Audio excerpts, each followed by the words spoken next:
그분이 어떤 분인가를 사람들에게 보여야겠는데 그거를 보일 방법을 아담과 하와로 만드신 거예요. 택하신 거예요. 그래서 아담을 보면, 이분을 보면, 하와를 보면 하나님이 어떤 분인지를 알도록, 할렐루야. 그래서 형상대로 주신 거예요. 그러면 예수님은 승천하시고 지금 성령으로, 영으로 우리 안에 와 계십니다. 예수님을 보일 방법은 없습니다. 물리적으로. 그죠? 그러면 아담과 하와를 통해서 하나님이 당신을 보이고 싶었듯이 이 시대에는 그 보이지 않는 예수님을 누구를 통해서 보이고 싶어 하실까요? 우리를 통해서 보이고 싶어 하시겠죠. 그러니 눈빛 하나 함부로 쏴대면 안 됩니다. 레이저 쏴대면 안 돼요, 아내들에게. 진심으로 아멘을 하시네, 이쪽에서. 마음이 담긴 아멘인데. 여러분, 말 한마디, 행동 하나, 말 세게 하고, 나는 성격이 그렇지, 한번 툭 내뱉고 나는 뒤끝은 없대. 지나 뒤끝 없지. 그런 사람 5년가. 우리를 통해서 하나님이 보이려고 그래서 요한복음 1장 18절에 요한복음을 굉장히 어려운데요. 요한복음을 풀어가는 키는 1장 18절이에요. 예수님이 이 땅에 오신 목적을 요한복음은 다른 복음서 기자와는 달리 이렇게 분명하게 명확하게 하고 시작합니다. 뭐라고 하냐면 하나님을 본 자는 없으되 독생하신 하나님의 아들이 하나님을 나타내었도다 그래요. 그러면 예수님은 이 땅을 33년 반을 살고 가셨는데 요한복음 1장 18절로 따지면 보이지 않는 하나님을 그분의 33년의 반의 인생을 통해서 하나님이 어떤 분인가를 드러내고 나타내고 보이려고 이 땅을 살아가신 거예요. 예수님께서 요한복음에서 이렇게 말씀하시죠. 빌립이 아버지 좀 보여주세요. 빌립에게 말합니다. 나를 본 자는 아버지를 보았는데. 그렇죠? 사랑하는 여러분, 하나님, 예수님, 성령님을 어떻게 보여? 영으로 계시는 분들을 이 LA에서 우리를 통해서 그분이 어떤 분인지를 보이는 거라고요.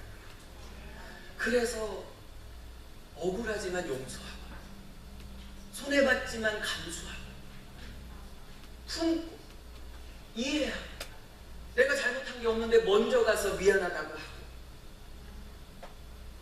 어떻게 이렇게 하면 한 분도 안 하죠?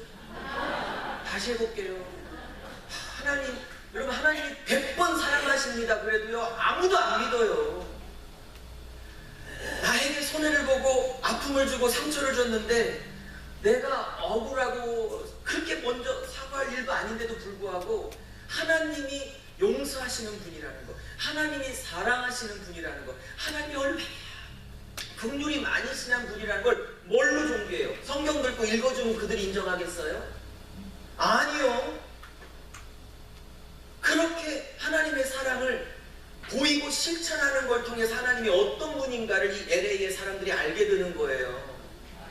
예수 믿었다는 게 얼마나 어려운 일인지 아십니까? 예수 믿는다는 게 얼마나 쉽지 않은 일인지 아십니까?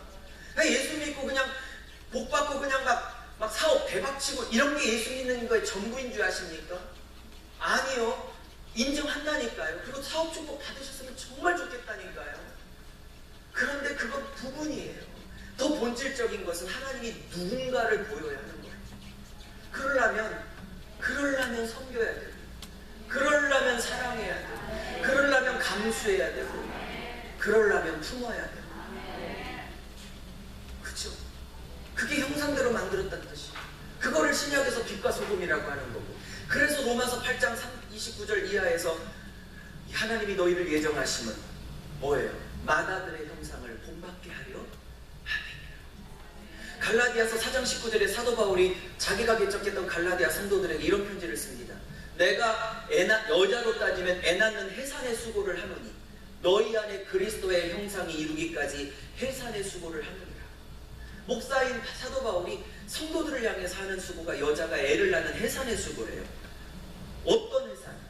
한 명 한 명 성도들이 예수 그리스도를 닮아가는 그 형상 닮은 성숙한 삶으로 만들어지기까지 목사가 그렇게 해단의 수고를 한다는 거 아니겠어요? 사랑하는 여러분, 예수 믿는 게 물론 복이고 축복이고 신나고 즐거운 일이지만 신앙이 깊어지면 예수 믿는다는 게 얼마나 큰 막중한 책임인지, 내가 장로와 권사가 됐다는 게 얼마나 큰 사명인지, 장로님과 권사님이 됐다는 건 막 후배 집사들에게 예수가 누군지를 보여줘야 될 어른으로, 응? 어른으로 선택했다는 거예요, 담임 목사님께서. 그럼 후배 집사들에게 예수의 사랑, 예수의 용서가, 예수의 말씨가, 예수의 눈빛이 어떤 걸 보여야 되는데 그렇게 짜려고 안 되는 거지. 그렇게 툭툭 싸뱉으면 안 되는 거지. 내가 툭툭 싸뱉으면 아, 예수는 원래 툭툭 싸뱉는구나 이렇게 생각할 거 아니야. 맞아, 그죠? 딩동댕. 너무 동감하셨어요. 아, 빨리 넘어갈게요. 이렇게 목소리로 시간이 안 됩니다. 자, 어쨌든 그래서 신학자들은 이런 사람들을 바이스 리젠틀에서 대리통치자, 사도 바울은 로마서 8장 17절의 상속자, 유석영 목사 강사는 그냥 제일 쉬운 단어인 동역자 이렇게 표현한 거고요. 자, 선악과 범죄했습니다. 아까 다 설명했고요. 하나님 나라가 무너졌습니다. 다 설명했어요. 넘어갈게요. 하나님 나라를 재건합니다. 자, 재건할 때 이제 하나님이 내가 무너진 하나님의 나라를 반드시 재건해서 완성할 거야. 내가 반드시 승리할 거야 라고 선언한 게 3장 15절이에요. 따라해보세요. 여자 후손 언약. 이제 단순한 부흥회가 아니고 본격적으로 말씀을 배우는 거니까 조금 말씀을 좀 디테일하게 갈게요. 자, 이걸 구약 성경에서 제가 볼 때는 이게 제일 중요한 성경 구절이에요. 탑 오브 더 탑입니다. 이게 여자 후손 언약. 이게 뭐죠? 이런 거예요. 뱀에게 저주하시면서 아담과 하와를 미혹했던 뱀을 저주하면서 이렇게 말씀하시죠. 여자의 후손이 뱀 너 머리통을 깨트릴 거고 뱀 너는 후손은 여자 후손의 발꿈치 정도밖에 상하지 못하게 할 것이다. 뭐 이런 얘기를 하세요.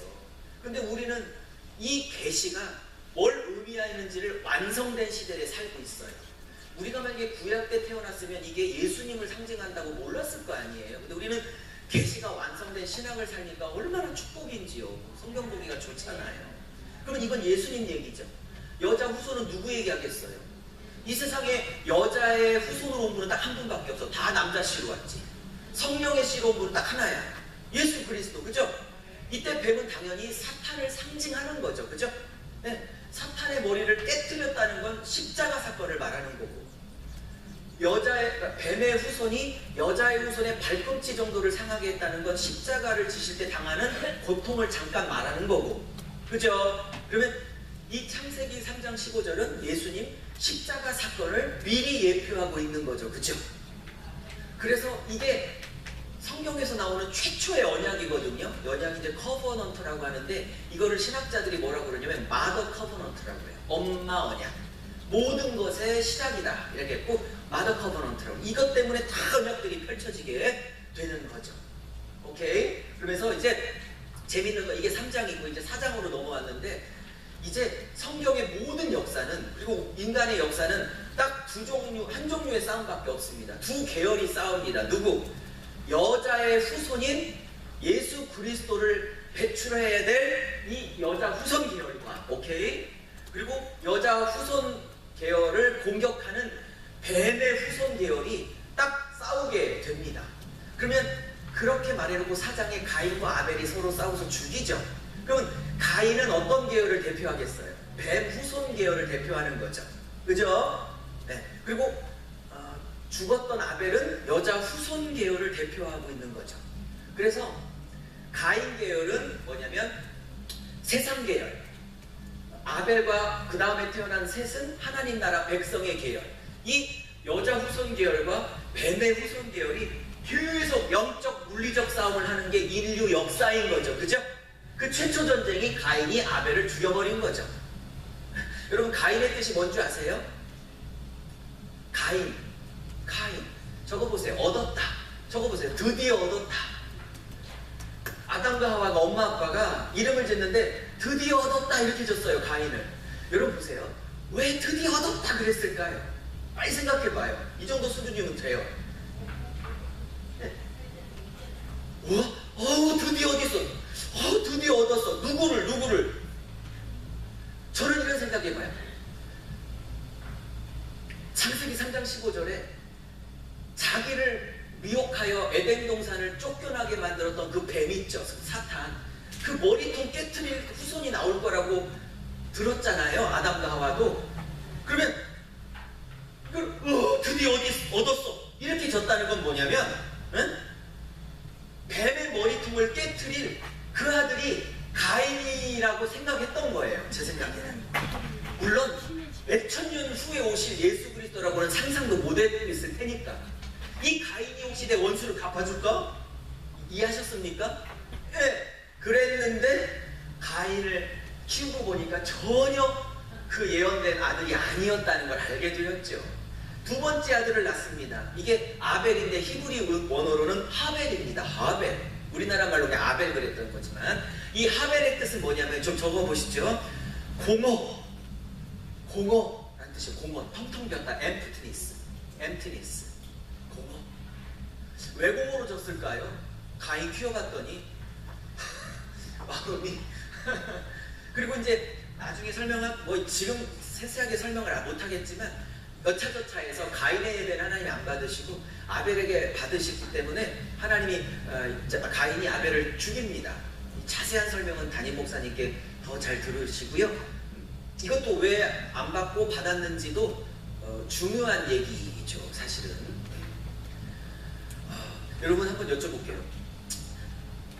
아담과 하와가 에덴 동산을 쫓겨날 때 하나님이 쫓아내시면서도 가죽옷을 입히셨죠.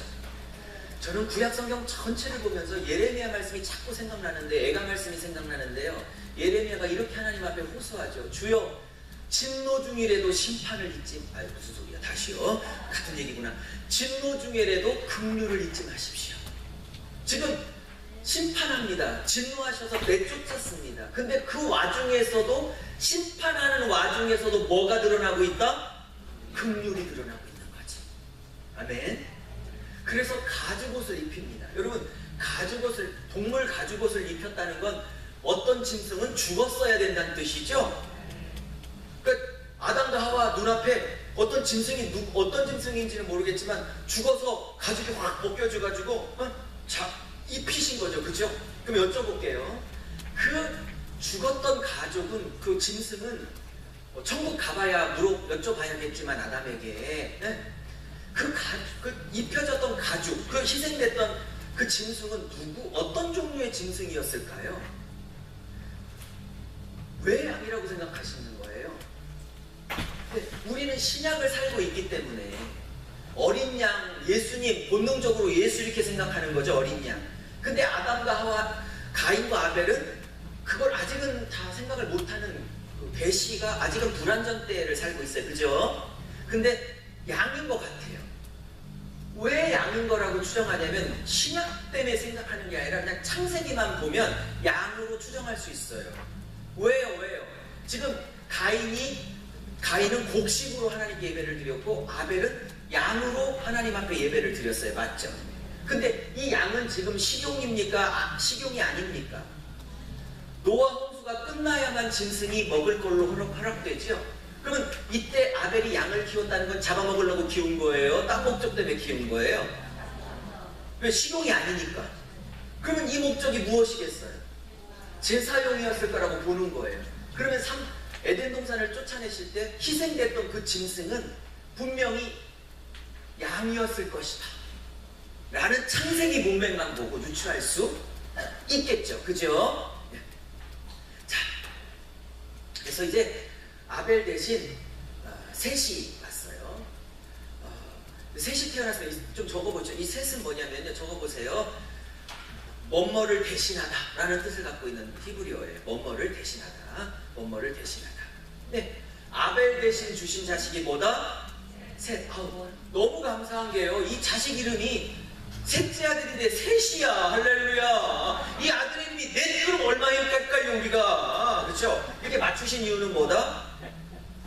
우리의 머리를 생각하시니죠. 분명한 거죠, 이거는. 그래서 세 번째 아들이 셋이에요.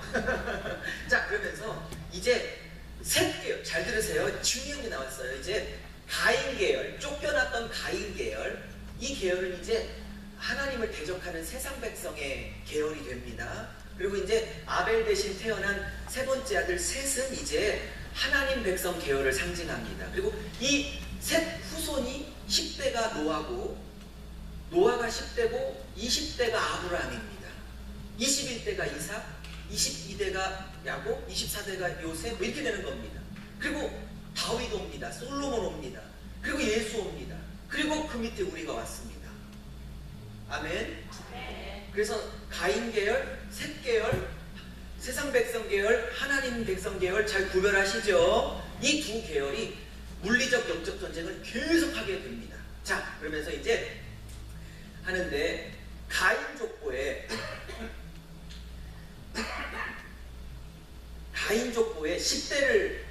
10대가 나오고요. 셋 족속에 10대가 나와요. 총 10명의 족속이 나옵니다. 칠판이 필요한데 그냥 함께 보세요. 세상 백성을 상징하는 가인이 10명이 나오고 10대가 나오고, 하나님 백성을 상징하는 셋 계열이 10명이 나옵니다. 그래서 10명이 딱 족보가 4장 5정에 딱 비교돼서 나옵니다. 오케이? 다 살펴볼 수는 없고요. 조금 중요한 인물만 살펴보면, 가인이 쫓겨나가서 성을 하나 짓습니다. 뭐요? 성. 근데 그 성의 이름이 따라해보세요. 에녹성. 이 에녹은 가인의 친아들입니다. 장자 아들입니다. 그래서 성을 싸서 이름을 에녹성이라고 졌어요. 오케이? 근데 재밌는 건요, 하나님을, 굉장히 중요한 얘기 해볼게요. 하나님을 떠난 가인 계통, 즉 세상 백성은 계속 성을 쌓습니다. 에녹성부터 시작해서 이게 언제 절정을 이루냐면 바벨성으로 절정을 이뤄요. 그 탑이라는 히브리어가 이르라는 히브리어인데요. 그 이르라는 히브리어는 탑이 아니고요, 큰 성읍을 상징하는 말이에요. 오케이? 물론 탑도 있었겠지만. 그래서 거대 도시를 건설하는 거거든요. 근데 이상해요. 하나님 백성을 상징하는 아벨 대신 태어났던 셋 계열은 한 번도 성을 안 쌉니다. 계속, 잘 들어봐요, 계속 돌제단을 쌓습니다. 이제 수준이 되시니까 이런 얘기를 해볼 텐데, 이게 굉장히 중요한 얘기인데 보세요. 세상 계열, 가인 계열은 에녹성부터 시작해서 바벨성까지 완성된까지 계속 성을 쌓습니다. 그리고 하나님 계열인 셋 계열은 성을 한 번도 쌓지 않고 다 돌로 예배드리는 제단을 쌓습니다. 그러니까 성 쌓는 계열, 돌제단으로 예배를 드리는 계열, 두 계열로 나눠집니다. 뭔 말인지 이해하셨습니까? 왜 그런 줄 아세요? 왜 하나님을 떠난 가인 계열은 그렇게 죽도록 성을 쌓을까요? 왜요? 하나님을 떠났으니까. 높아지려기도 하고. 성은 뭐죠? 안전장치죠. 하나님하고 끊어졌으니까 내 인생과 내 가문과 내 미래의 안전을 누가 스스로 책임져야 하는 거죠? 내가 쳐야 되니까 계속 성을 쌓는 거죠. 그죠? 근데 반대로, 이해가 되시죠? 수준이 높으신 거예요. 하나님 백성의 계열은요, 한 번도 성을 안 쌉니다. 그리고 가는 곳곳마다 돌로 제단을 쌓습니다. 돌 제단은 뭘 의미하는 거죠? 제사 드리고 예배 드리는 거죠? 그들은 성을 안 쌓습니다. 왜요? 그리고 예배만 드립니다. 왜요? 그래도 여러분에게 집 사지 말란 얘기도 아니고 예배만 드리란 얘기가 아니에요. 근본 정신을 말하고 있는 거예요. 오해하지 말고. 오케이? 그러면 하나님의 백성이 성을 안 쌓고 예배만 드린다는 건 뭐죠? 하나님이 나의 미래와 내 가족의 미래를 책임질 것을 믿기 때문에 그렇습니다. 근데 가인 계열은 하나님을 믿지도 않고 떠났기 때문에 하나님 없이 스스로의 미래를 확보해야 하기 때문에 성을 쌓는 것입니다. 자, 비유적인 얘기인데, 성 쌓는 인생이 있고 돌제단 쌓는 인생이 있는 거예요. 오케이? 이 말 오해하시면 안 돼요. 뭐 집 사지도 말라 그런 뜻도 전혀 아니고 다 사십시오. 준비하십시오. 그러나 그 근본 정신을 말하고 있는 것입니다. 예스? 예. 자, 그 다음에요. 자, 셋 계통에서는 굉장히 좋은 사람들이 많은데요. 제가 창세기만 강의하는 게 아니기 때문에 이렇게 하고 있지만, 이현수막이 창세기가 또 있거든요. 자세한 창세기가. 그러면 이 가인 족보 10명의 이름을 다 써서 이 10명의 이름 뜻을 제가 다 써놨어요. 현수막. 그리고 이 하나님 백성 계열인 셋 족속 이 10명의 이름을 다 쓰고 그때 한글 뜻을 다 써놨어. 뜻 비교해